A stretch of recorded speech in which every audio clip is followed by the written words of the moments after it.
Bien, bonjour à tous, on se retrouve pour cette 5e vidéo, si je ne m'abuse, consacrée au transit et aux purges. Alors, si vous avez bien suivi tous les conseils que j'ai partagés dans les 4 premières vidéos pour préparer ce jeûne qui aura lieu donc du 22 au 29 ou 28 juin, pardon, si vous faites les petits efforts de réglage, de modification de vos habitudes alimentaires pour alléger votre sac à dos ou votre sac à ventre, vous devriez avoir voilà, une digestion plus légère, des selles régulières, faciles.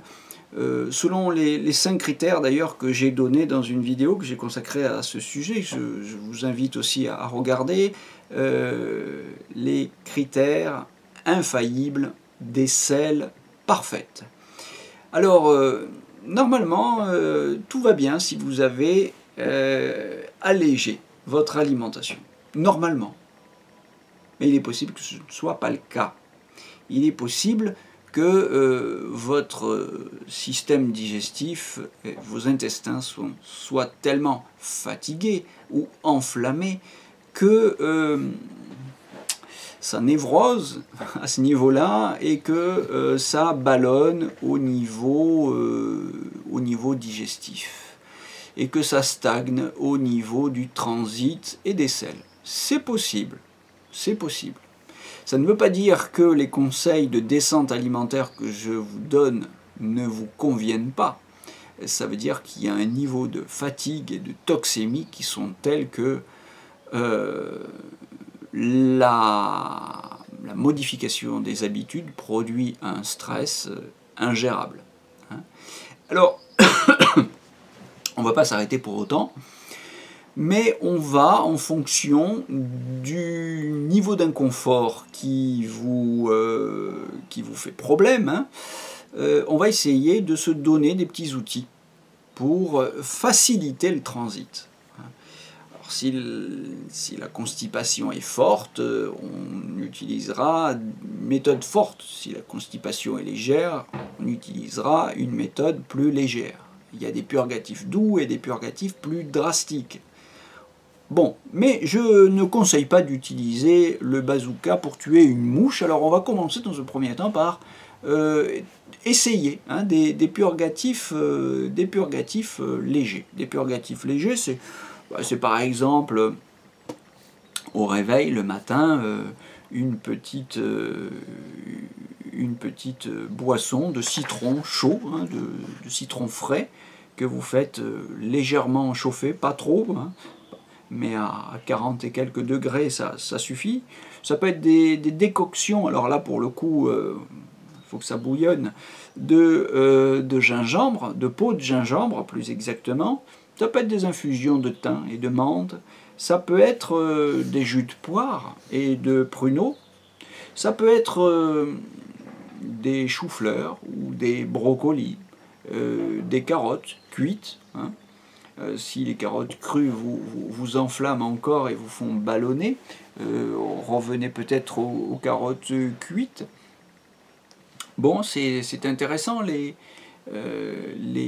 légumes cuits dans une situation inflammatoire et pour favoriser le transit. Alors, il y a des fibres dans les légumes, et quand ils sont cuits, les fibres sont cassées, c'est donc beaucoup plus digeste, et ça peut être une solution. Essayez. Essayez aussi le raisin, avec ou sans les peaux. Là aussi, il y a des différences, avec ou sans la peau, mais c'est intéressant. Certaines personnes sont très sensibles au café, ça c'est une piste. Chez certaines personnes, ça a plutôt un effet diurétique, et sur d'autres, un effet plutôt laxatif, donc à voir.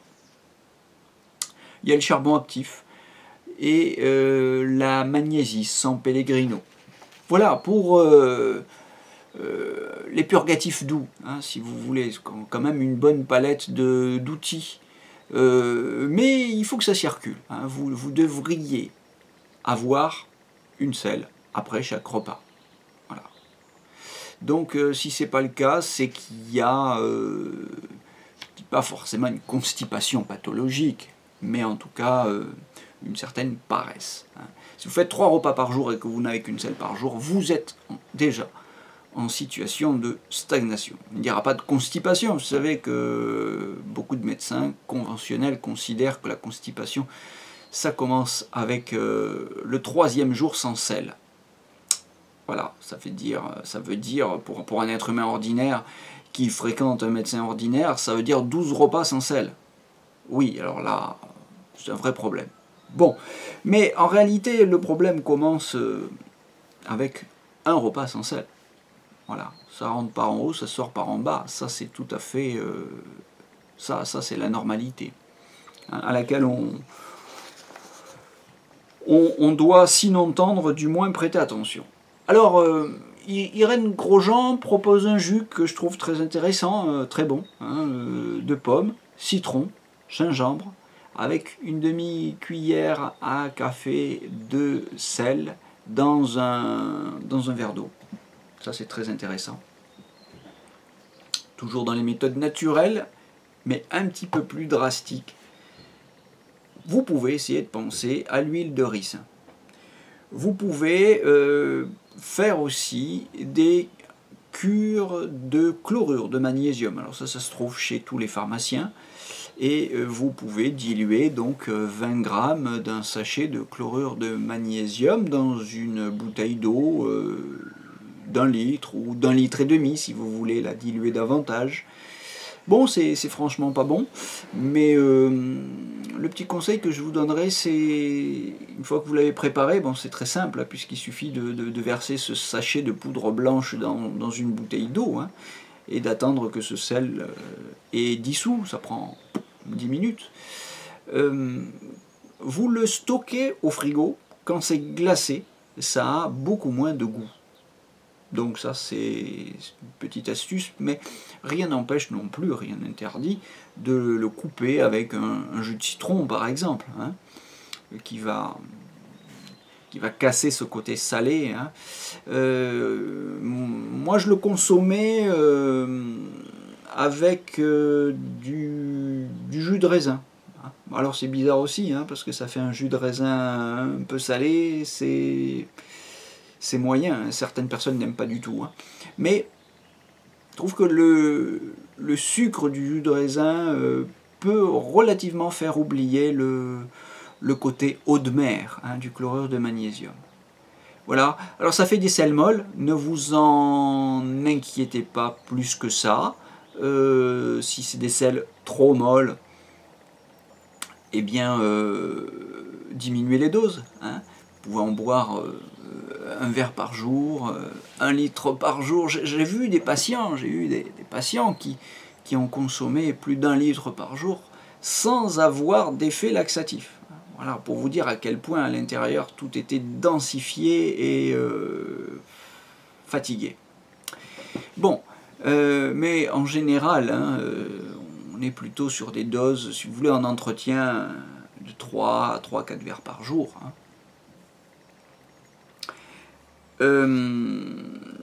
Après, il y a la taille du verre aussi, évidemment. Hein. Si vous prenez des verres de 180 millilitres, en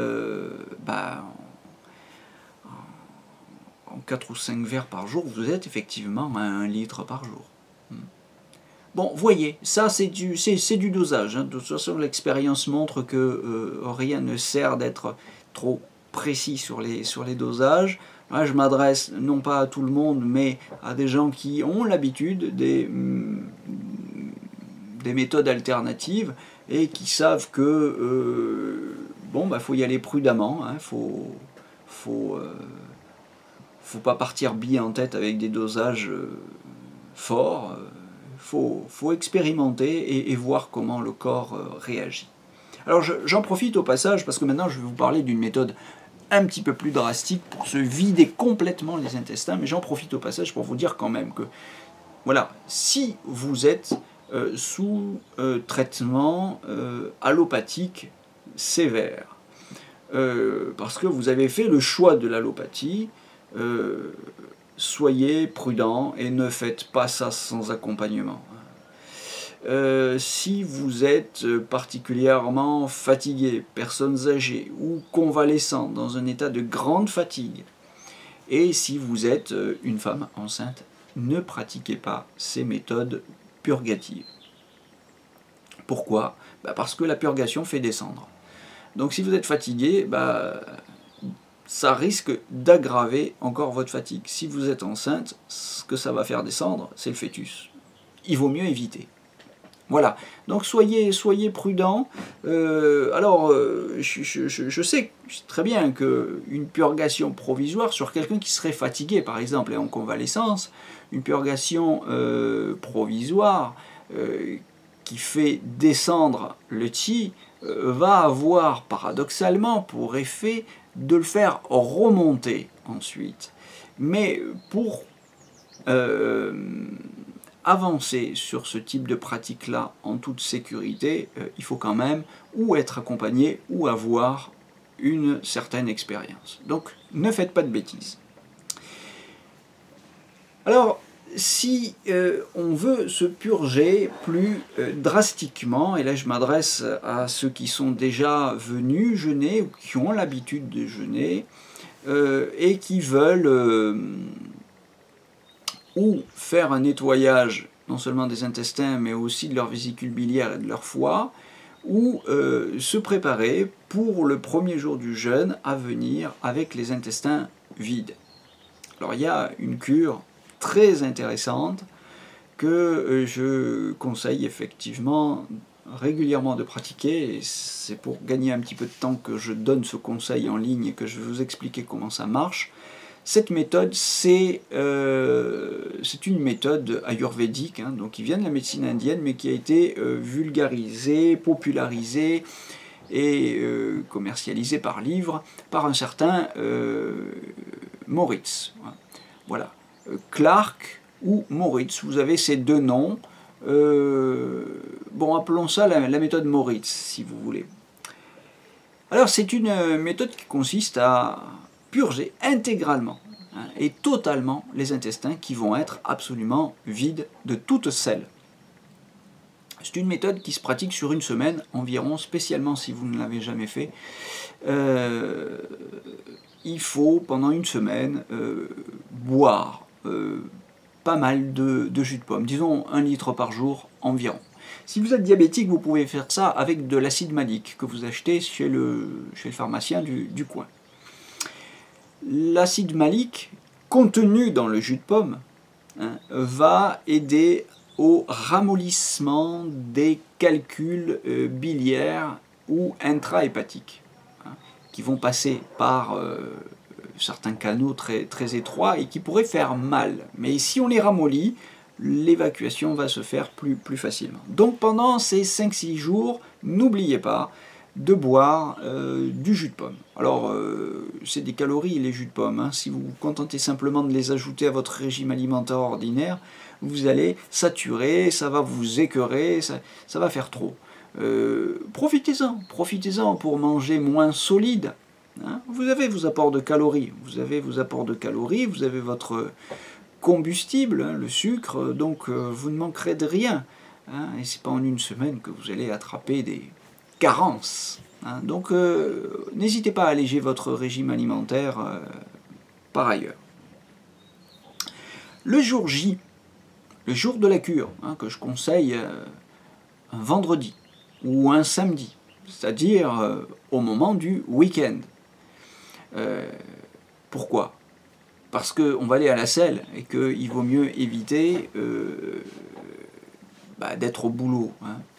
Quand ça va descendre, on peut avoir besoin d'aller à la selle toutes les 5 minutes ou tous les quarts d'heure, donc c'est pas facile à gérer. Et puis il vaut mieux que ce soit pas un week-end où vous avez des amis à la maison, spécialement si c'est votre première cure, parce que c'est pas glamour, mais il vaut quand même mieux prévenir.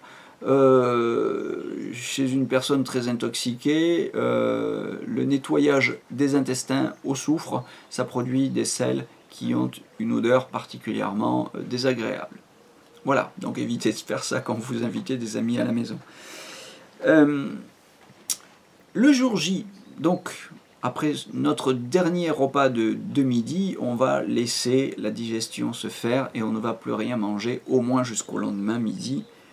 Dans l'après-midi, on va préparer 50 grammes, 50 ou 60 grammes de sulfate de magnésium qu'on peut acheter en pharmacie, que je conseille plutôt d'acheter en magasin bio parce que vous le paierez beaucoup moins cher sous le nom sel d'Epsom, E-P-S-O-M.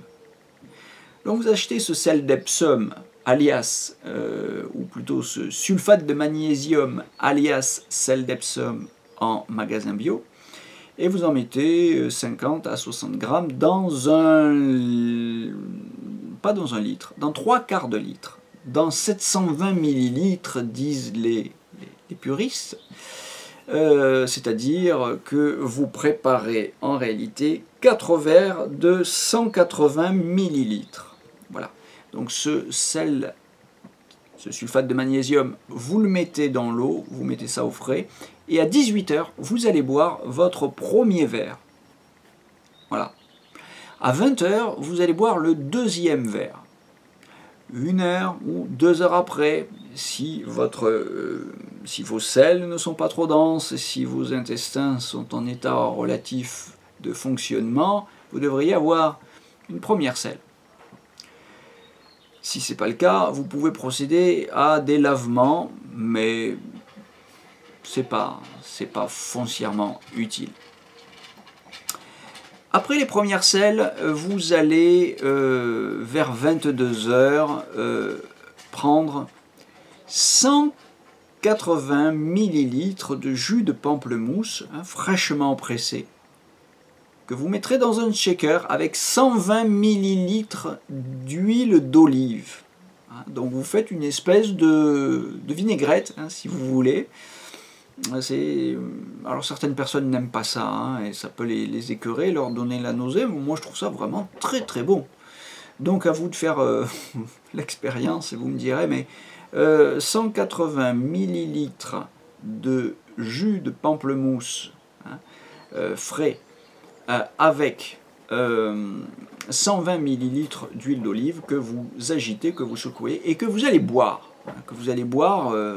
D'un trait, enfin quelques gorgées si vous voulez, mais vous sirotez pas ça pendant une demi-heure, vous buvez ça en quelques minutes et vous vous mettez au lit, de préférence allongé sur le côté droit, allongé du côté du foie et de la vésicule biliaire, que cette boisson vienne stagner, si vous voulez, à l'entrée des conduits, ou plutôt à la sortie des conduits qui viennent du foie et de la vésicule biliaire.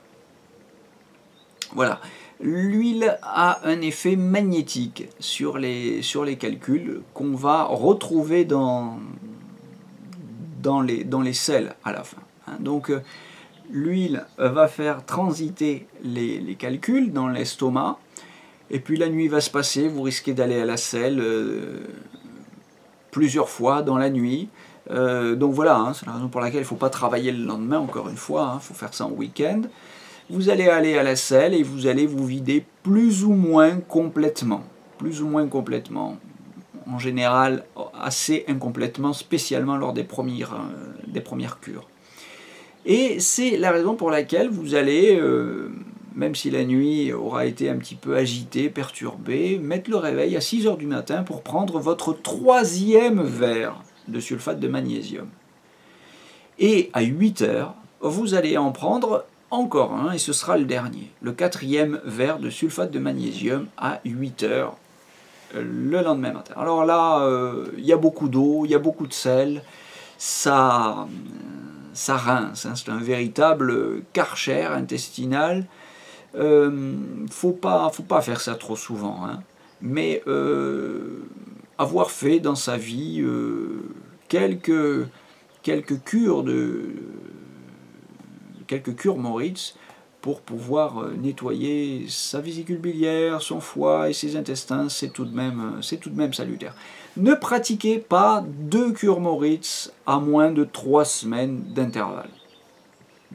Comment on pourrait être tenté de le faire quand on aura observé que ça a vraiment un effet dynamisant sur l'état de santé général.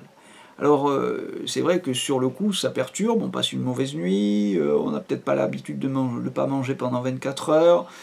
Voilà, c'est peut-être pas agréable, mais quand on l'a fait plusieurs fois et que le niveau de santé a augmenté, on pourrait être tenté d'en abuser. Attention, c'est quand même une méthode purgative forte, quand même une purgation drastique. Si on en abusait, on finirait par s'épuiser. Donc soyez prudents. Voilà, vous pouvez utiliser cette méthode chez vous, comme ça, simplement le week-end prochain. Ou vous pouvez, si vous êtes un jeûneur expérimenté,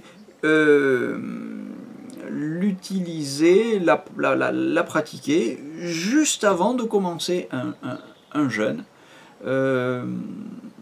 Voilà, ça permet de réduire considérablement les effets de la crise d'acidose. Donc ça, c'est vraiment très intéressant pour cette raison-là. Voilà, je ne sais pas si j'ai tout dit. Je pense, oui, à peu près tout. Comment ça marche, pour qui c'est déconseillé, soyez prudents. Dans quelle mesure c'est efficace, mais attention aux excès. Je pense avoir à peu près tout dit. Si ce n'est pas le cas, n'hésitez pas à m'envoyer un mail, à me mettre un SMS ou un message dans le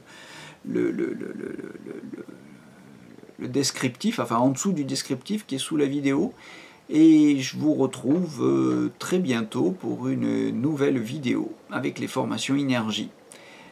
Bonne cure Moritz et à très bientôt. Au revoir.